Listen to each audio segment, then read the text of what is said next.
Raise a glass, let the worry slip away. Liquid lunch, we're living for today. There's Troy laughing with his gin and a grin, telling stories about where he's been. Boomer's got whiskey, he's loosening his tie, chasing dreams under a midday sky. The bartender knows us, he's mixing with flair. Every sip's a moment we're happy to share. Liquid lunch, pour it smooth, let it flow. Friends round the table where the good times grow. Raise a glass, let the worry slip away. Liquid lunch, we're living for today. The clock don't matter, we're lost in the vibe. Jazz in the air, feel the soul come alive. From martinis to bourbon, we're riding the wave. Stealing this hour, it's the freedom we crave.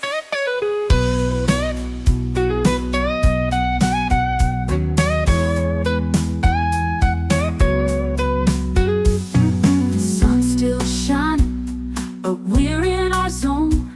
This bar's our shelter, our temporary home.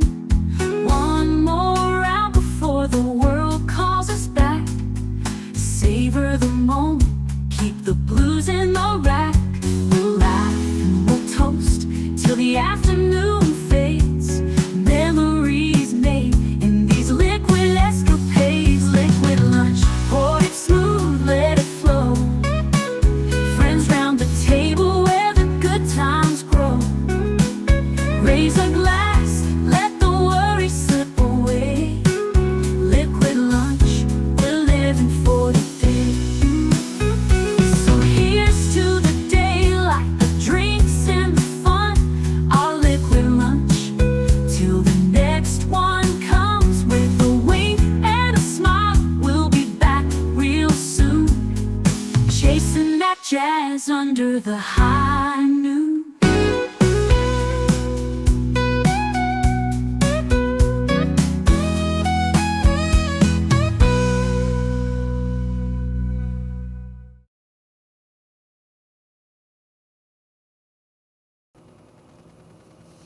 Vasalud, welcome.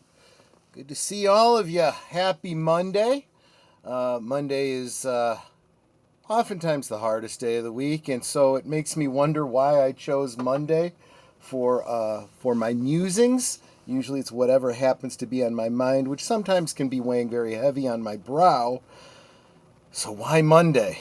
Well, I guess because of the alliteration, Monday musing.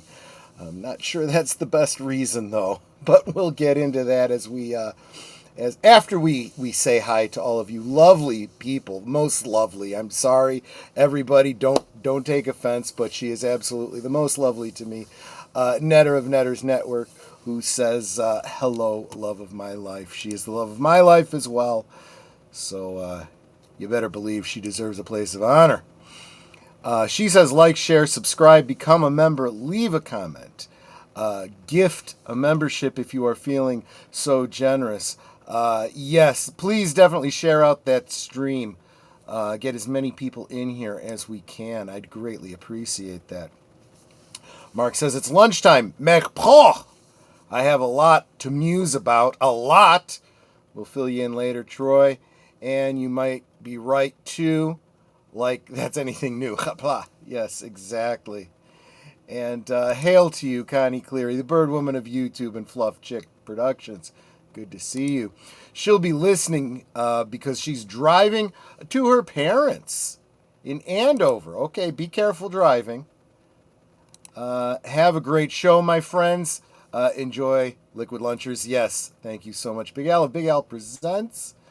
It was wonderful hanging out with you on Saturday, watching Phantom of the Opera. Once again, you lightened my opinion of a film I had an initially negative response to. I think I was overly harsh on that film. Charlotte Nightstar the Werewolf. Hey, folks. Welcome, Charlotte. Good to see you. And Jonathan Conroy, who says, hail all, smash the like button, and enjoy the show. And yes, I do hope you do enjoy the show, every single one of you, including this guy, Curtis Selby, the tired midnight vlogger. Nothing to see here, citizen. Good to see you, my friend. Also, Wilky's Movies and Music. Hey, all. Hey, good to see you, my friend. Thank you so much for being here. Great channel for movies. Definitely check him out. I appreciate all the channels that talk about new movies, but especially those that remind us of classic films we might have missed in our time. Because let's face it, some of those gems, many of those gems, are better than what is being produced by modern cinema. Geek Flag with Nate Knows says, like, share, subscribe, comment, become a member. Membership gets you access to a movie every Monday, just like tonight, where we will be watching F1, which I would have shown last week if Cosme and my computer had been working with me here. PJ of Orville Nation, great to see you. I sent you a message, PJ, just if you could touch base back with me, I'd appreciate it. And he says, he says hi to all of you. Make sure you're following Orville Nation and Inspiration Television, two great channels of his. Film suggestions, The Lies My Father Told Me. That's not a bad one. That is actually a really, really good one. Well, I am going to make a recommendation that is... Okay. I was busy getting my stream together, so I may not have seen it. I'll take a look in a bit. Yeah. So, speaking of suggestions of things from the past, let me share my screen here. This is how I want to start my musing today. This is going to be maybe a little bit heavy, but let's get into it. Let me... share screen. There we go. Let me bring up my notes. So we're going back to May the 1st of 1983. Little Troy was watching the premiere of a sci-fi TV series called V, and it was about Close Encounter of the First Kind. A bunch of aliens come to Earth and claim to be our friends and infiltrate our seats of power, only for us to discover they're not here on the most altruistic of motives. Because they're keeping a lot of secrets, they are concerned about those people that might best be able to uncover their secrets. The scientists, and then suddenly the scientists become vilified by the media and the power brokers because the aliens told them that they were trying to keep certain secrets, cure for cancer and other things, secret because they garnered so much money from grants for research, and they were trying to expose the aliens as some sort of villains because they represented the overthrow of their power monopoly. And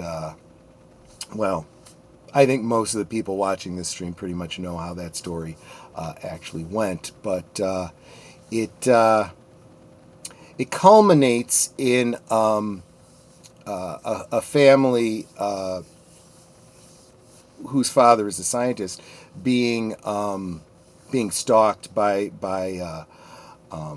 the aliens, being watched, and Abraham Bernstein, an older Jewish man, invites them to come stay in their garage, in their storage facility, to hide. It literally becomes like an Anne Frank sort of situation. And the actual owner of the house is Abraham's son, Stanley, who has a family too that he's concerned about. And he takes his father aside and says, I really don't believe you brought them here. And Abraham said, they have nowhere to go. Their house is being watched. And so is ours, by Daniel, his son. Tell them that we're sorry. Stanley, you don't understand. They have to stay. They need a place to hide. And why is that? Because the father is a scientist, and therefore suspect, and a fugitive, I take it, which would make them doubly dangerous. Abraham says, they have to stay. I love the framing of this, too, because the family is shadowed in the background, listening. Their lives literally hang in the balance of this conversation.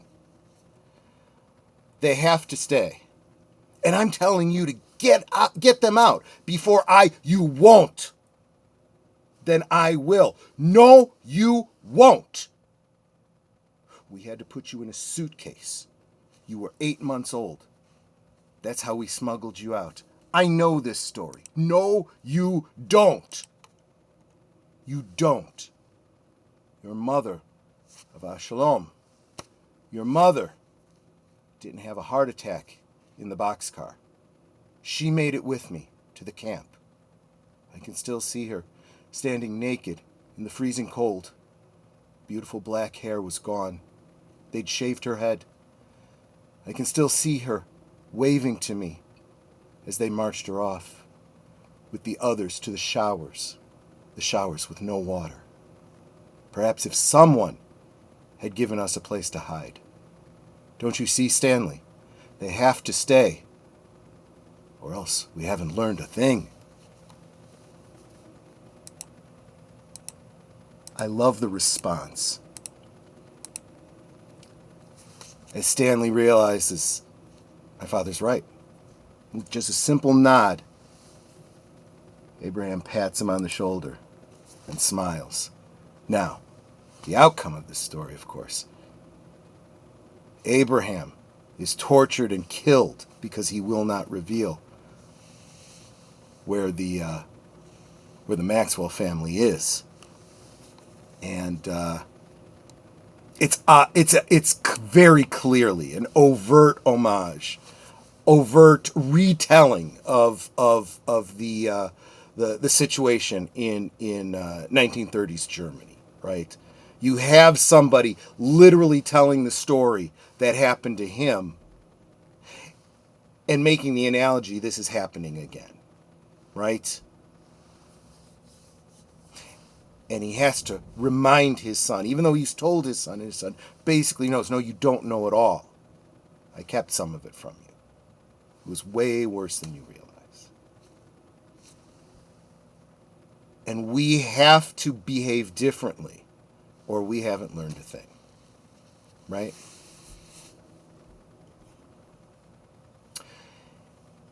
Over the past 2 weeks, I realize we haven't learned a thing.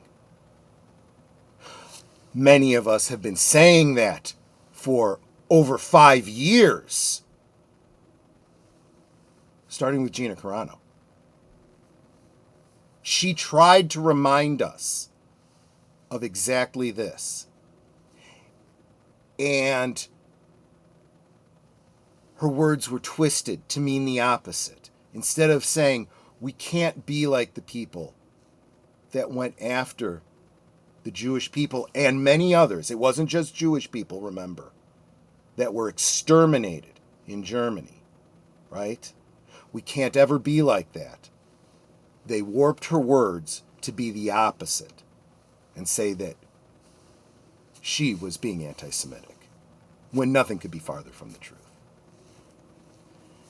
And now I see us doing exactly the same thing. Not us, literally, but us, humanity. Doing literally the same thing to Charlie Kirk. Taking his words and warping them to paint him as the opposite of what he was. He is the villain when really he was the hero. How do we get here again? Where does this kind of ignorance and intolerance come from? I don't have an answer. That's why I'm throwing it out as amusing. Amusing. It's not amusing. The ignorance that I have seen online. Mark's here in the chat. His family has their own stories about coming over here after World War II. But he's had his own issues to deal with people that just can't comprehend. And I have, well, because I've done this to Mark, and Mark has seen it firsthand, where Mark would repeat something that he had heard. Well, so-and-so is a this or a that, or he believes this and he believes that. Really? Why do you say it? Why do you think that's true? What have you seen or heard that causes you to believe that? People believe something and they go no farther than that. It is truth to them, and they stop thinking. And when I pushed Mark and I said, why do you believe that? Well, that's what people on the internet have said. Really? As soon as you say that out loud, you realize, that's not a very strong leg to stand on. Can you find a quote by that person where he actually says something that's istophobic, whatever? And even if you do, did you listen to everything that came before and after it? Right? I mean, the first thing I think of is quoting in My Cousin Vinny when the police officer is giving the report. And he says, he said, I shot the clerk. I shot the clerk. But you, as the audience, remember, if you look back at that scene, he goes, I stole some soup. No, you shot the clerk.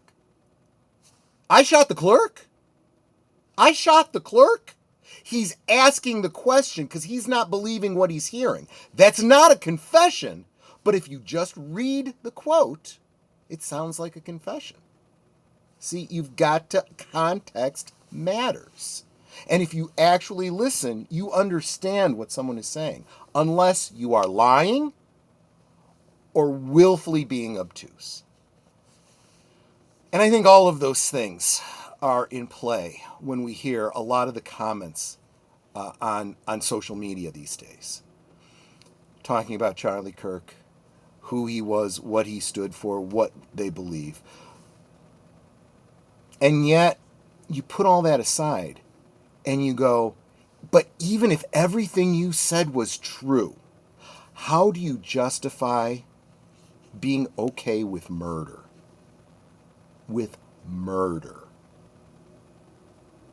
There is no context. There is no thing he could have ever said that justifies cold-blooded murder.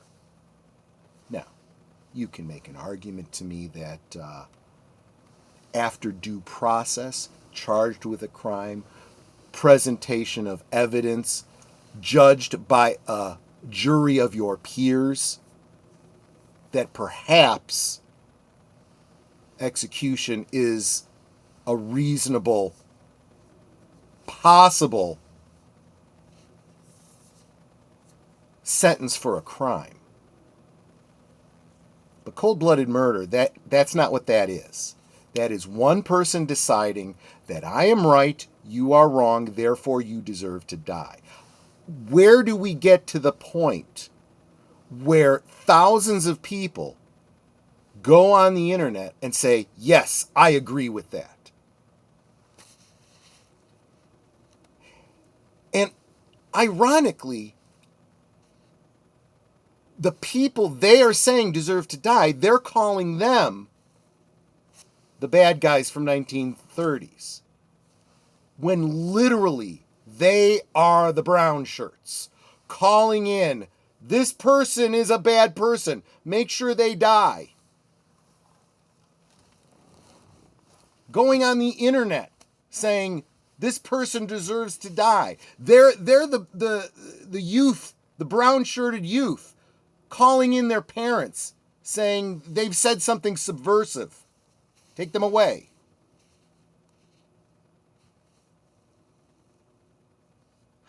How? I know how. I know how. Millions of years of evolution. That's what it is. In our lizard brains, the impulses, the bestial part of us, it's dog eat dog. Seriously. We have a story in the Bible of Cain and Abel, the first murder, right? The first time a murder was committed, a human killing another human. But from a scientific, evolutionary point of view, you can't find the first murder because you'd actually have to be able to draw the dividing line. Where do the monkeys stop and the humans start, right? And usually we don't even think about that. We think, where does civilization start? Where you start to have a mindset of what's right and wrong and how to coexist in a society, right? Before you could even start considering what the first murder was. And I've always believed that that was the allegory of the Garden of Eden. It's leaving behind the place of the animals and entering into human civilization, right? And when you have an allegory, it's easy to have a literary example of the first time, but we could never actually know. But if you look at apes, prey animals, all sorts of, and any animal that hunts other animals, right? They hunt for food. They don't think about it. There is no moral ambiguity. I need to eat. That is food. I am going to kill you. When they look at their own kind, they don't necessarily think food. They think competition for food. If I eliminate them, me and my progeny will survive. It happens all the time. And it's still in the human mindset. I have my tribe, everyone else should die. But the problem with that is we are now a society that literally could press a button and wipe out all life on Earth. Your efforts to wipe out the competition wipes out everybody. It would bring about world peace, wouldn't it? Probably not what you meant when you prayed for and wished for world peace. So evolution has given us the ability to think rationally. Most of us don't use it, though. And even those of us that do use it kind of sometimes forget. We fall to our basic instincts, and we have to be reminded, nope, you're better than that. You see me do it in every stream, where I start to say something and I go, shoot. Usually that's not the one, but you get the idea. Instinct overridden by, a cognitive decision. And that really is what separates us from animals, right? Is the conscience, whatever you otherwise want to call it. The civilized rules of society, religious belief, the golden rule, right? Do unto others as you would have them do unto you. That's something that comes from rational thinking. When you start to understand, it's not just about kill that other person so that me and mine can survive. It's they could be helpful to us. And if I can kill them, they can kill me. So maybe we should find an understanding that's better for both of us. That's how society starts. When you forget that, when you lose that, that's when society breaks down. And we have been, for generations now, we have been dehumanizing. We have been making it very easy to say, yes, murder's perfectly okay. It's inconvenient for me to have a baby now, so I'm just going to kill that baby. These people are bad, so they should die. And we're all getting overpopulated anyway. So if we get overpopulated, that's bad for everybody, so we should cull the herd. These are the lessons that are being driven into your mind, and way too many people are believing it. So that's how we get here again. We never learned the lesson, right? You know, or we haven't learned a thing. We didn't learn a thing. Every teacher I ever had said, you don't forget. If you forget, it's because you never learned it in the first place. Good words. Good way of looking at learning in general. And humans, by their very nature, are lazy. So it's very quick you see something on the internet that you agree with. You immediately believe it. That's called confirmation bias. And then you share it out with the world without ever checking it. You never do any kind of due process, right? Due diligence. You don't go, is that true? Because that's what I do. I get ready to hit send and I'm like, wait, let me go double check that.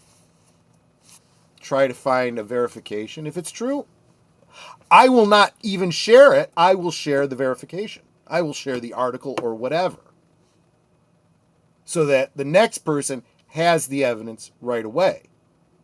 I hate that when people take screen clips, because you never know if a screen clip is just a doctored picture, right? I want to see the original, you know.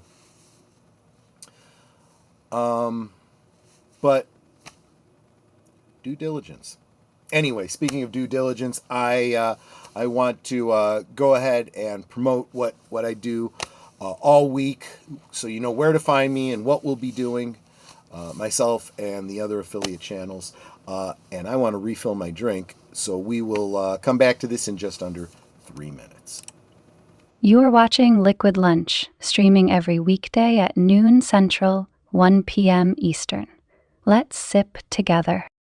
This week on Live from Sparkwood and 21, the Superfans will be presenting and discussing the first half of Dynamic 1, featuring a thought-provoking hour of original footage previously only accessible from David Lynch's paid subscription website, aiming to please not only the die-hard David Lynch completist, but also fans who didn't get the chance to check out the content of his site. This anthology is composed of hand-picked short films, each with an introduction by Lynch and a 20-minute segment with the director answering various questions from members of his website. Tuesday at 7:30 Central, 8:30 Eastern on Deleted Scenes and Affiliates.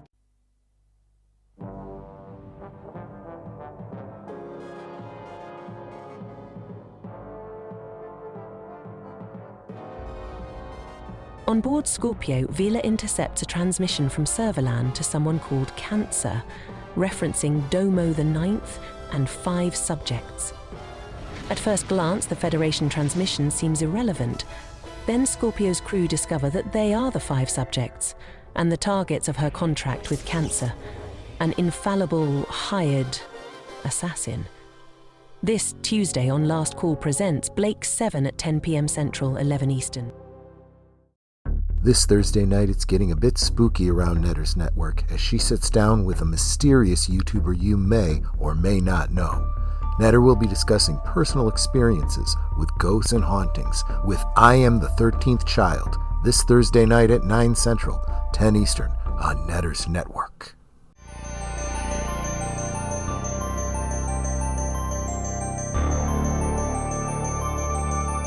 This week on Saturday Night at the Movies, Jackie Gleason befriends Nicole, the little daughter of a prostitute, in this poignant comedy, and shows his considerable talents as an actor without uttering a word as he plays the bumbling, kind-hearted janitor, Go, on Netter's Network Retro Cinema this Saturday night at 9 Central, 10 Eastern.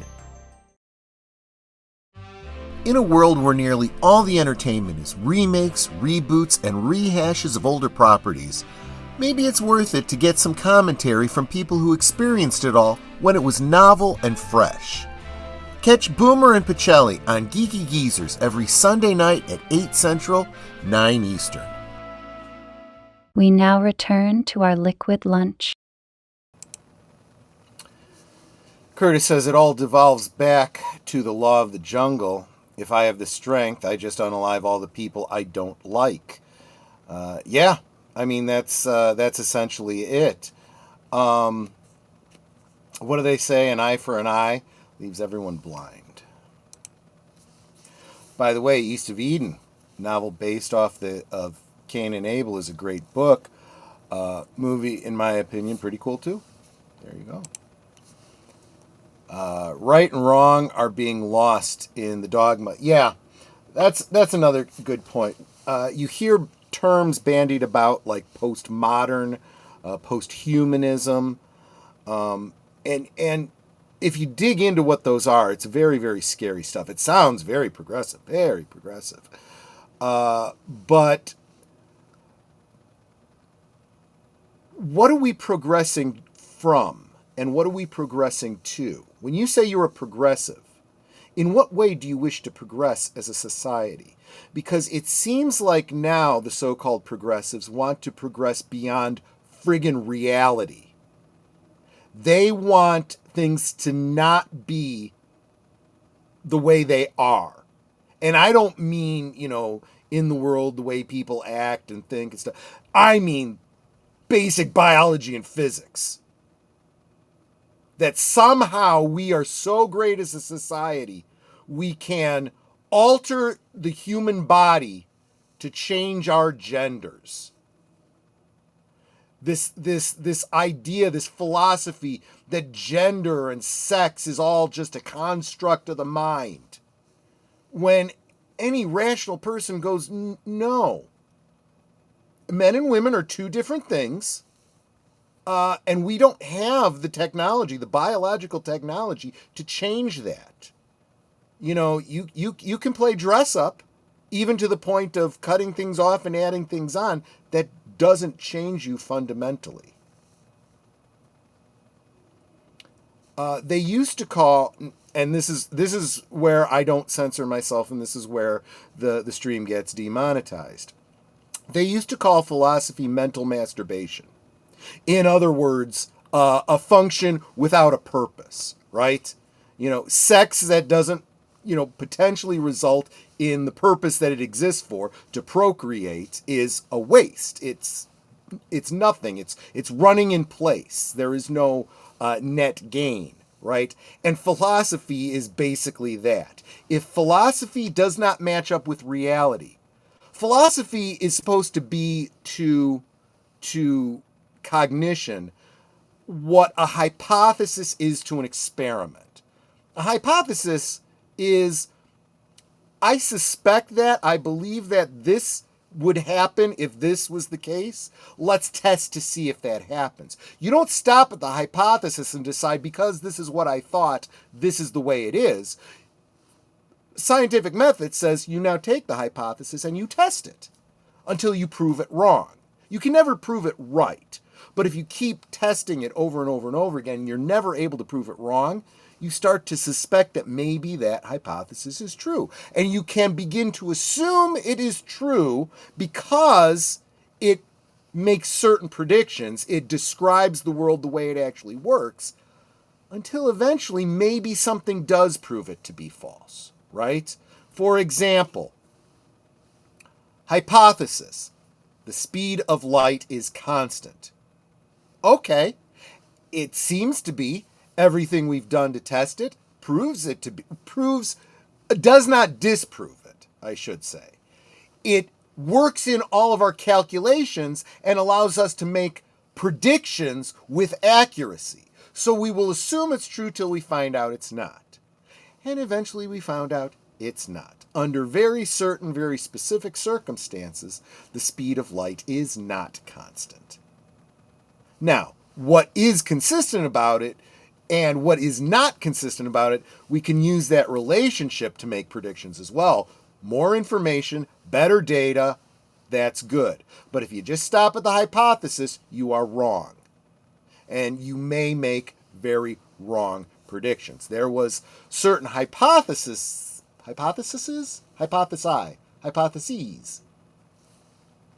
made about gravitation and planetary movements, based on which there were assumptions made about how many planets there should be that we did not see.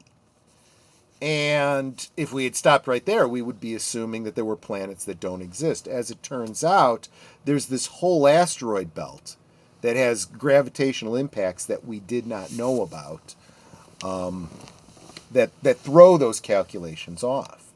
By the same token, this idea, this philosophy that we are past gender, that we are past,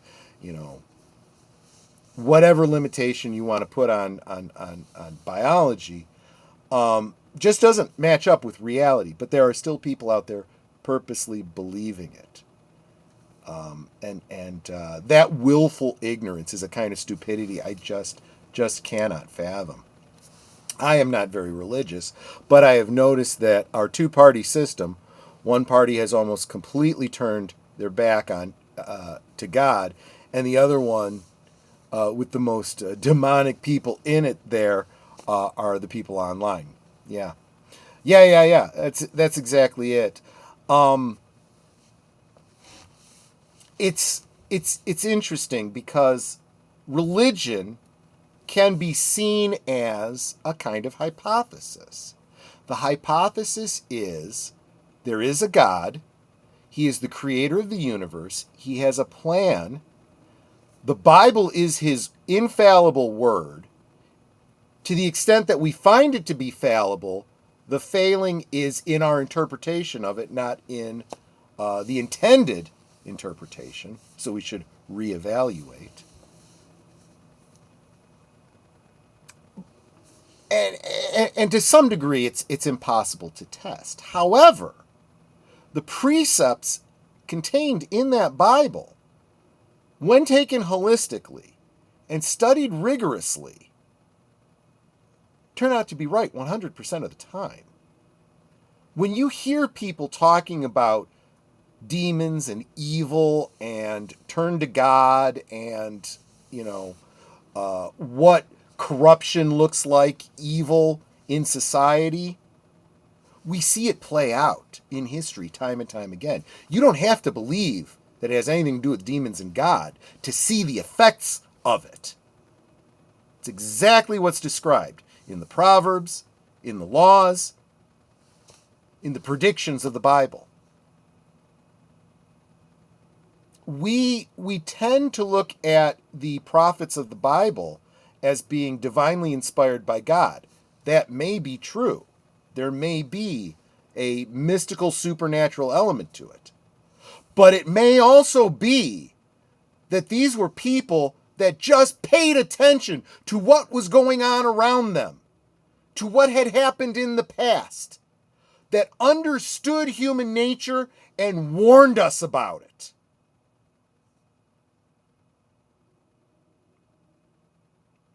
Just like your grandmother, maybe. Or your parents, right? Who've seen stuff. They might not have been the best educated. They may not have ever gone to college. But they knew what their parents told them. The wisdom that had been handed down that had proven itself to be true time and time and time and time again. Right? We were using yeast to make bread long before we ever figured out how bacteria existed, how bacteria worked, what yeast did, and how it raised that bread. Do you know what a lot of people thought made made bread rise? The magic wooden stick that they used to stir their dough with. Why? Because wood is porous, and the yeast would get into it.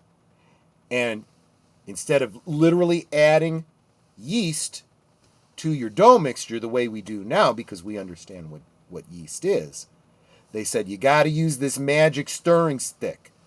And if you stir it long enough, it'll start to rise. They didn't understand it. They just knew it worked. And they passed that stick down generation after generation after generation. And shock, it worked. That's how wisdom works. You may not understand all the details, but you understand the effects. Celebrating Charlie Kirk's assassination, that literally looks like they're possessed by evil and not hyperbolic. Yeah, that's effectively demon possession, right? You can describe it in those supernatural ways or not. You don't have to believe in the supernatural element of it, but the effect is absolutely true. It is absolutely the same effect. Maybe that's all demon possession ever was.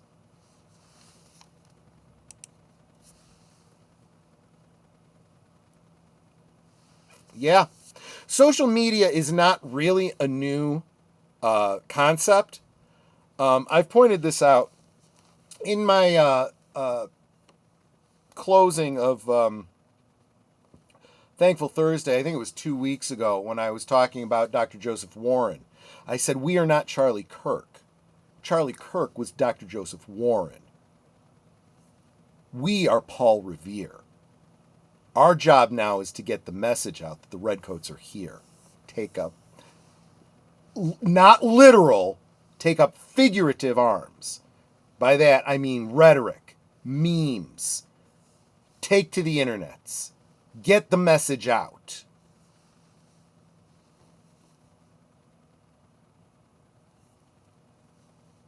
But keep in mind, too, that our country was founded by people that used their own version of social media at the time. The Federalist Papers and the Anti-Federalist Papers were pamphlets that were handed out to people in the town square. That was basically social media of the time. That's where the newspaper came from. As soon as we had printing presses,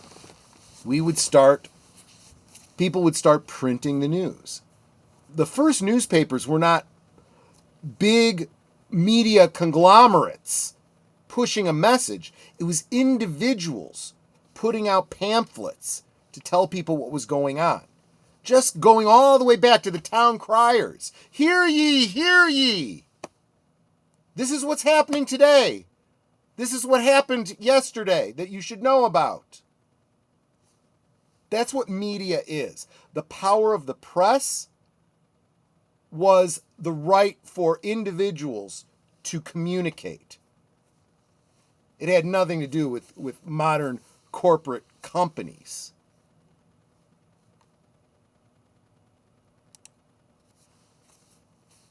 Get the stick, get the stick. Yeah, exactly right. I wasn't even thinking about that when you said that.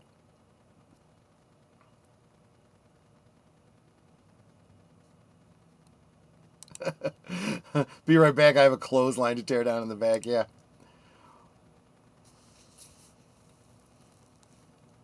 Okay. I know I'm going to mispronounce this. Welcome, by the way, Words and Pictures, who says hippopothosis. Fair enough. Drive-by like from Joe's Atmosphere. Thank you so much, my friend. You are a wonderful, wonderful supporter of the channel, as is Orville Nation, who's dropping the membership emojis. One of my favorite Three Stooges skits involves a brewing beer. We all put in the yeast. Yeah, exactly. Yeah, there was a time before we knew what yeast was, but people used to. And if it wasn't the magic stick, and that was less for bread. That was more for brewers. So Mark's analogy of the beer, but it used to be that you would just keep a little bit of that dough as a starter for the next loaf. It already had the yeast in it. You'd mix it with all the elements, and boom! Suddenly you had a larger dough. And then as you were getting ready to make your next loaf, you'd keep a little bit aside for making the next loaf. Same thing with sourdoughs. Instead of it being a yeast, it's a different kind of bacteria that you're keeping alive in that culture. They didn't know that's what it was. This is what they were taught. This was how it worked. It works. We don't understand why it works. And if we don't do it this way, it doesn't work. So we follow those rules. And so much wisdom is based on that. Now,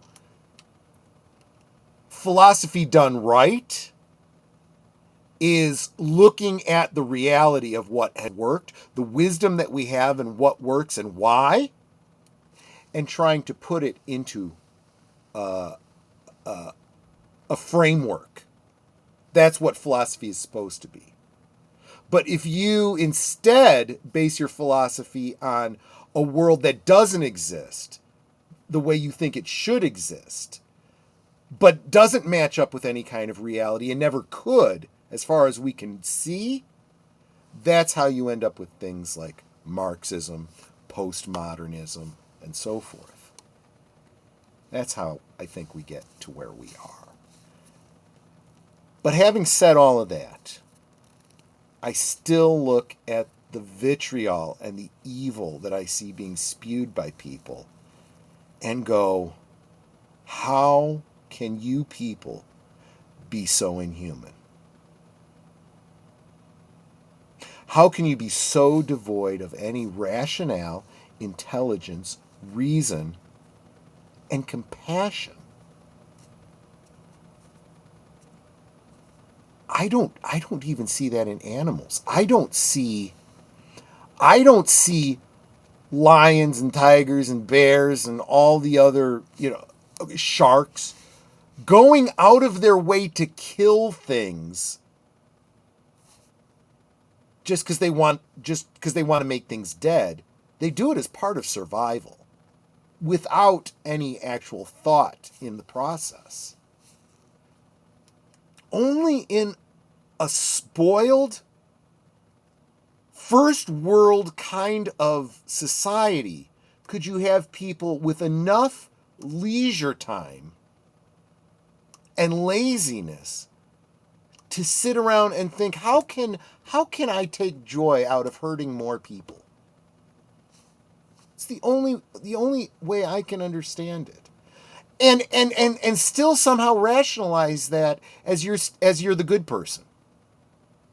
I just can't. I just can't fathom that. But again, when you've made life so cheap that killing an unborn baby is a reasonable method of birth control, that murdering a young man with a family because he has views you don't like and you can't argue against, because somebody on the internet used words like racist or fascist to describe somebody, you think that is reason enough to murder them. What does that say about you? And what do we do with animals that get so insane because of something like rabies, for example, where they can no longer control themselves and their impulses? What can you possibly do with them? That's a harder question when you're talking about people that are supposed to be human beings and holding yourself to the standard you expect them to live up to? I don't know. But that's why we're musing today. I'm sorry this wasn't a more upbeat sort of message. I didn't mean it to be a message. I did mean it to be a musing. A musing, not amusing. And have some conversation with you about it. Hopefully together we can philosophize. We can think about these things and maybe come to an answer. But I think in the short term, the simple answer is knowing right from wrong and getting that message out there and continue to do it and expose lies with evidence. Basically do what Charlie did and do it without fear, or we haven't learned a thing. My friends, I thank you so much. I hope that those of you that are members will join me tonight for a viewing of F1. Those of you that are not members will consider becoming members, because it's the only way I can continue to keep doing what we're doing here. Anyway, take care, and I'll see you on the next one. Bye-bye. Goodbye. Hope to see you again real soon.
So here's to the daylight, the drinks and the fun, our liquid lunch, till the next one comes. With a wink and a smile, we'll be back real soon, chasing that jazz under the high noon.